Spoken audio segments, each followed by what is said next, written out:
The audio exception analytic uses the camera's onboard microphone to detect sudden spikes or drops in noise levels.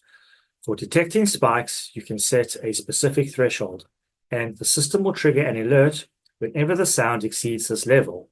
For example, you can be alerted when a dog barks, glass breaks, or even when someone honks their horn in a traffic monitoring scenario. In environments with consistent background noise, like machinery or a factory conveyor belt, even a slight drop in noise levels can trigger an alert, helping you to detect potential issues and disruptions.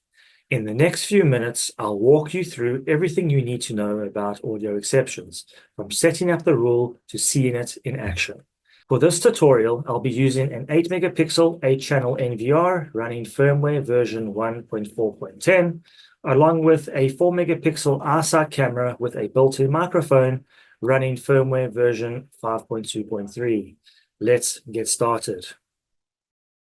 The first step is to ensure that the camera we want to use for audio exception analytics has the microphone enabled.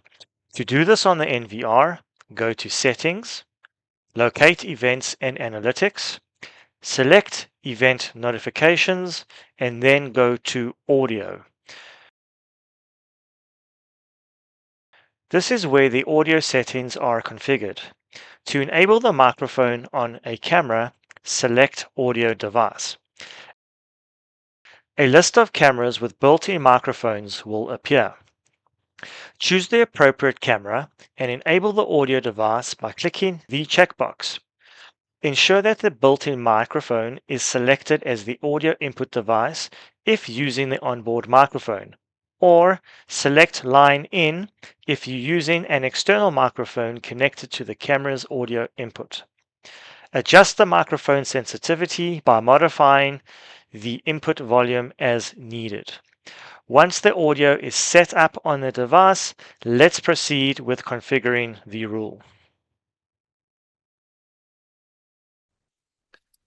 To set up audio exception rule on the NVR, start by pressing the menu button on the bottom left corner. Then select Settings. From there, navigate to Analytics and continue until you see the option to choose the analytic type. The audio exception analytic can be found under the Other category. After selecting Other, you'll see the analytic setup template. The first step is to choose the camera for which you want to create the audio exception rule. Once the camera is selected, click on Audio Exception to open up the parameter setting. Remember, the audio exception rule uses the camera's onboard microphone to detect abnormalities in sound levels. To set this up effectively, we first need a baseline or a reference graph of normal sound levels, which will help define the detection parameters. To generate this graph, simply click Enable and then hit Apply. The graph will now display real-time audio data as a visual representation. You'll see three distinct lines on the graph. Let me explain what each one represents. The red line represents sound intensity. It reacts to sudden spikes in sound levels, so it will only respond to loud, abrupt noises in your environment, like yelling, or gunshots, slamming doors, or collisions of objects, just to name a few. The blue line represents background sound intensity. It monitors continuous ambient noise in the environment, such as factory machinery, the hum of a fan, a server room, or the constant buzz of a refrigerator. The blue line reacts to any changes in these constant background sounds. The white line represents the sound intensity threshold, which you can customize. It is used solely to set a limit for triggering alerts when there are sudden increases in sound levels above this threshold. Note, this is only applicable to spikes in the red line or sound intensity. Now that you understand how the graph works, let's move on to setting your parameters, starting with the schedule. You can set a specific schedule for when you want the audio exception rule to be active. You have the option to either use one of the default schedules or create a custom schedule that fits your needs. Next, we have recognition duration. This parameter determines the alarm holding time. You can choose a duration anywhere between 1 second and 2 minutes, depending on how long you want the alert to stay active once triggered. Let's move on to setting the parameters for detecting sound increases and decreases. And we'll start with sudden increase. Just to reiterate, a trigger will only occur when the sound intensity represented by the red line on the graph suddenly spikes above the sound intensity threshold, represented by the white line. The system does not take the blue line into account when detecting sudden spikes in noise levels. Let's have a look at sensitivity.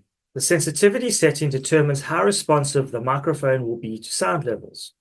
The higher the sensitivity is set, the less sensitive the microphone will be to changes in sound, meaning it will require a larger change in noise to trigger an event. You can use this setting to fine-tune your analytics, adjusting the microphone's responsiveness to better suit your environment. Next, we have the sound intensity threshold, which is set to 50 by default, as shown on the graph. You can adjust this threshold to better suit your environment and preferences, allowing for more customized detection of sound level spikes.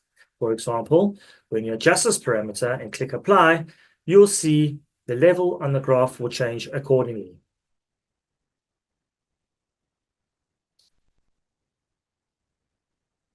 Now let's look at sudden decreases in sound.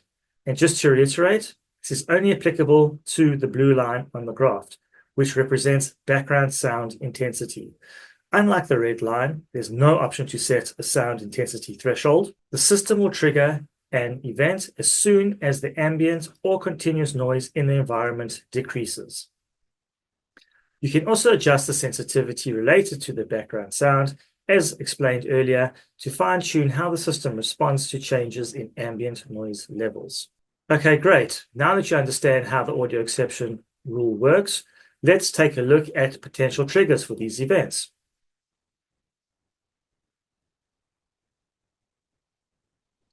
Just like our other AI-based analytics, we offer a full range of triggers for you to choose from. You have general triggers available, such as snapshots, push notifications to the Cam2 app, MVR pop-ups, and email alerts. Additionally, you can record not only the camera where the event occurred, but also from any other camera connected to your system.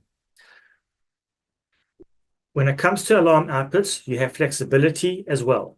You can request the NVR alarm outputs to close, or select any available alarm output connected to your system to respond. This could be from any camera connected to your system that has an available alarm output.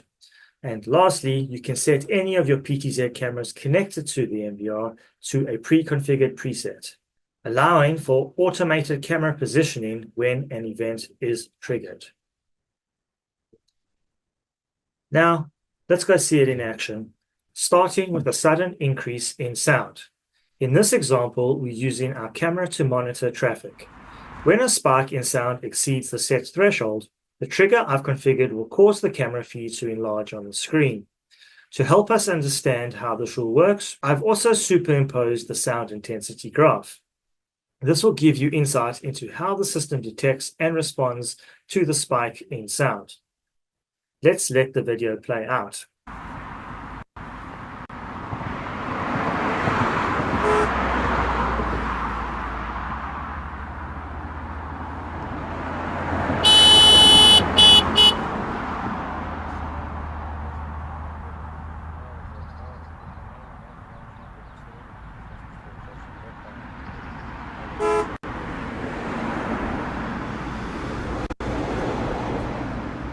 When you heard the first horn, the sound intensity spiked, but not enough to surpass the threshold.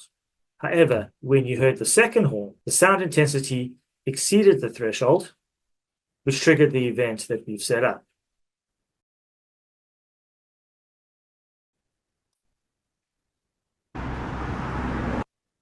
Now, let's have a closer look at a sudden decrease in sound. In this example, we have our camera set up in a factory monitoring machinery. As the machine begins to stop, you'll notice the blue line on the graph starts to drop. This decrease in background noise triggers the event we've set up. Let's let it play out.